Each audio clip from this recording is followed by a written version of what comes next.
Buonasera, sono Carlo, maestro di sci di pesca, Alto Gargano, Sud Centrale, forse Bataita. Siamo qua in compagnia di olio di giù, pane di giù, vino di giù, gelato di giù, questo lo fa mia moglie che si chiama Pina Gel, e abbiamo anche il caccio di giù, ma soprattutto abbiamo qua l'opzionista. Lei si chiama? Io mi chiamo Elia Raffaele Rock. Raffaele, ma pensate, c'è un catena Allora, stasera gioca gli Stati Uniti contro i Belgi. No, gli Stati Uniti, America. E che sono detti? Che tu dici una Allora, cosa? formazione. La formazione. Vuoi sapere quando fanno? Sì. Oh, vince 2-1 America.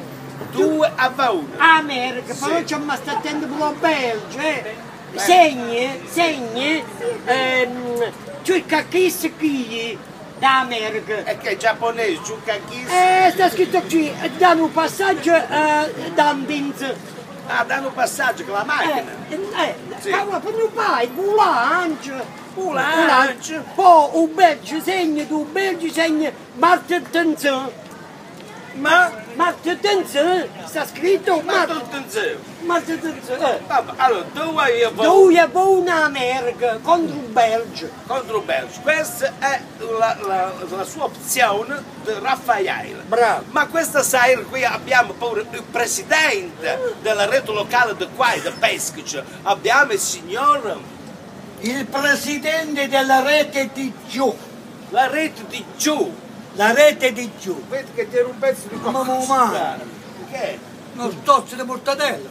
La mortadella. Vedi? E qui se l'ha mangiata. Qui invece a fianco abbiamo l'allevatore di renne.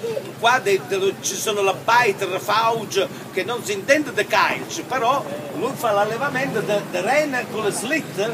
Un battello. Con il battello, tiene le renne e se le tiene con il battello. Bene, allora il risultato dell'opzionista Raffaele America vince un Belgio 2-1. America vince un Belgio 2-1. Bravo, grazie. Pinagella.